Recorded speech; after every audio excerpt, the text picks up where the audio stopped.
बच्चों आज मैं वेलकम कर रहा हूँ आपका बायो के लेक्चर में। और मैंने आपको पहले ही बता दिया था बच्चों कि आज मैं आपके साथ एक नया चैप्टर शुरू कर रहा हूँ और it's going to be a very nice chapter.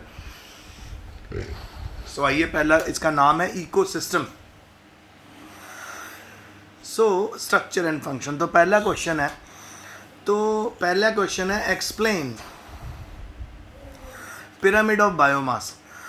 Pyramid of biomass में बी अपराइट और इन्वर्टेड। जैसे ग्रास लैंड के अंदर होता है ये अपराइट, और similar to forest ecosystem it is upright and it is inverted in pond ecosystem.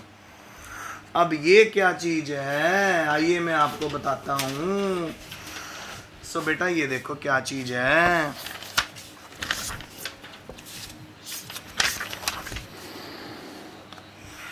ये देखिए। सो बायोमास का मतलब, पिरामिड ऑफ बायोमास का मतलब, सपोज हमारे पास ग्रास लैंड में इस तरह का पिरामिड मिलेगा। ये है क्या चीज़? पिरामिड होते हैं बेटा अलग अलग तरह के कंपोनेंट्स को इंक्रीजिंग ऑर्डर में अरेंज करना, डिक्रीजिंग ऑर्डर में अरेंज करना। तो अगर हम ग्रास के इकोसिस्टम के बारे में बात करें तो सबसे पहले आपके पास क्या आएंगे? प्रोड्यूसर्स। और आपको पता प्रोड्यूसर्स होते हैं प्लांट, ठीक है। ये सबसे ज़्यादा मिलेंगे आपको ग्रासलैंड में। और प्लांट्स के बाद सेकंड नंबर आ जाता है बेटा प्राइमरी कंज्यूमर्स का। Primary consumers. और प्राइमरी कंज्यूमर में आ जाते हैं हमारे सारे हर्बीवोर। और बेटा इसके बाद आ जाते हैं सेकेंडरी कंज्यूमर।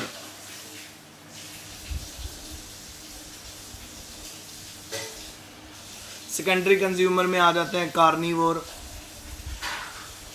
ठीक है। और फिर उसके बाद हमारे आते हैं एपेक्स प्रीडेटर।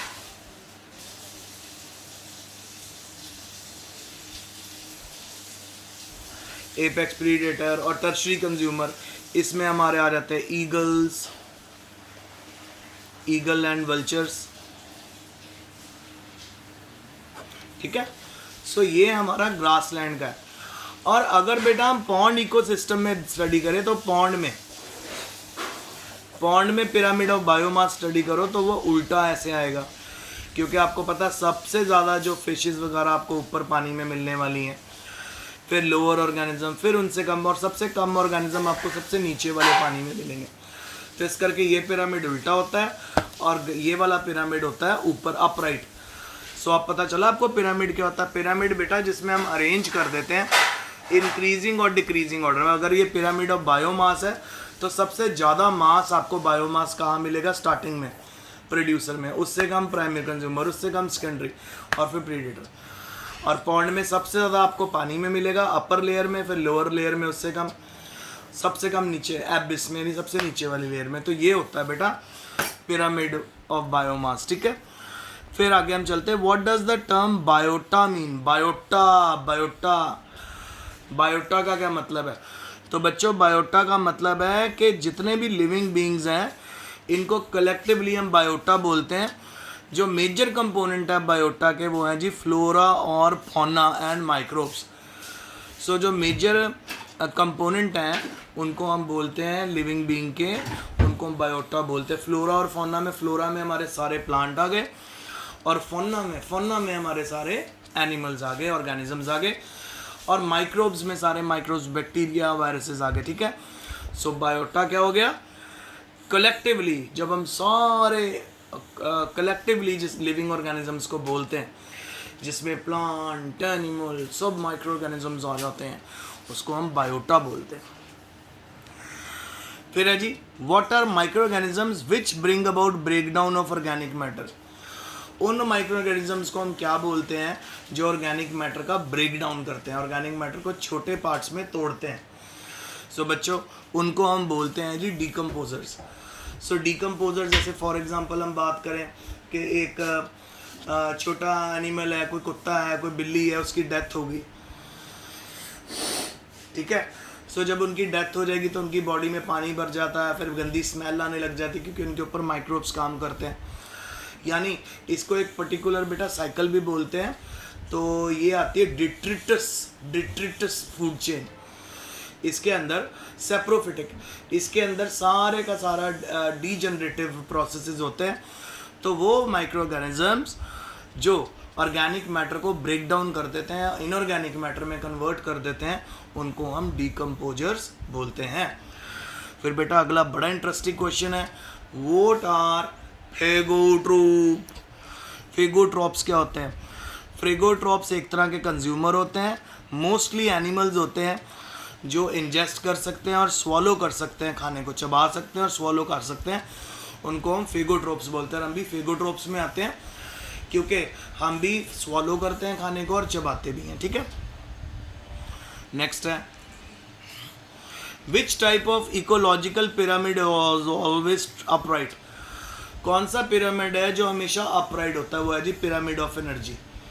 क्योंकि बेटा यहाँ पे 10% लॉ फॉलो होता है कि जिस भी ट्रॉपिकल लेवल के ऊपर, देखो ये अलग अलग ट्रॉपिकल लेवल मैंने आपके आगे बनाए थे। सपोज प्रोड्यूसर के ट्रॉपिकल लेवल पे अगर 100% एनर्जी इन्होंने रिसीव की है, बनाई है, ठीक है, प्रोड्यूस की है, तो जब ये एनर्जी दूसरे ट्रॉपिकल लेवल में जाएगी 90% एनर्जी वेस्ट हो जाएगी, 10% पहुंचेगी। फिर ये 10% आगे जाएगी तो इसका भी 90% वेस्ट हो जाएगा, ओनली 10%। तो 10% लॉ इसको बोलते हैं। यानी जब एक ट्रॉपिक लेवल से दूसरे ट्रॉपिक लेवल में एनर्जी ट्रांसपोर्ट होती है, ठीक है, जब एक ट्रॉपिक लेवल से दूसरे ट्रॉपिक लेवल में ट्रांसपोर्ट होती है एनर्जी, तो वो एनर्जी लॉस हो जाती है। डेफिनेटली एनर्जी का लॉस होता ही होता, कितना? 90% लॉस होती है, ओनली 10% ट्रांसपोर्ट होती है from one trophic level to another. So आपको पूछा गया कौन सा पिरामिड है जो हमेशा अपराइट होगा, तो वो पिरामिड होता है बेटा हमारा पिरामिड ऑफ एनर्जी। जैसे यहाँ पे आपको पिरामिड ऑफ बायोमास दिखाया ना, तो एनर्जी भी अपराइट ही रहेगा। सबसे ज़्यादा एनर्जी प्लांट्स में होगी, उनसे कम primary consumer, secondary, so on, ठीक है। फिर है बच्चों सवन्ना क्या चीज़ है? What is सवन्ना? सवन्ना एक तरह का वेल डेवलप्ड ग्रासलैंड होता है जो interspersed with scattered shrubs and small trees. यानी एक तरह का ग्रासलैंड जहाँ पे आपको श्रब्स मिलेंगे और छोटे ट्रीज मिलेंगे। आपको पता ना प्लांट्स 3 तरह के होते हैं, हर्ब्स, श्रब्स, ट्रीज। हर्ब्स होते हैं बेटा जिनकी हाइट हमसे छोटी होती है, जो बहुत छोटे और सॉफ्ट प्लांट होते हैं। श्रब्स होते हैं जो हमारी हाइट के होते हैं और जिनकी स्टेम होती है वुडी, ठीक है। और फिर उसके बाद आ जाते हैं हमारे श्रब्स के बाद आ जाते हैं बेटा हमारी ट्रीज आ जाते हैं जिनकी हाइट हमारे बराबर होती है। फिर है what is standing crop. Standing crop क्या? The amount of living material present in different trophic levels at a given time is called standing crop. तो लिविंग मटेरियल जो अलग अलग ट्रॉपिक लेवल्स में प्रेजेंट होता है किसी पर्टिकुलर टाइम में, उसको हम स्टैंडिंग क्रॉप बोलते हैं। अच्छा, सबसे ज़्यादा प्रोडक्टिव इकोसिस्टम कौन सा? तो बेटा कोरल रीफ्स का जो है ना, वो सबसे ज़्यादा प्रोडक्टिव इकोसिस्टम है। और शुगर केन फील्ड्स भी बहुत ज़्यादा प्रोडक्टिव इकोसिस्टम है। वहाँ पे बहुत ज़्यादा आपका लिविंग मैटर प्रोड्यूस होता है और बायोमास वहाँ पे बहुत ज़्यादा आपको मिलेगा प्लांट्स में। Name the major ecosystem of earth. So earth का जो मेजर इकोसिस्टम है बेटा वो है grassland, forest, mountain, desert, lake and ocean.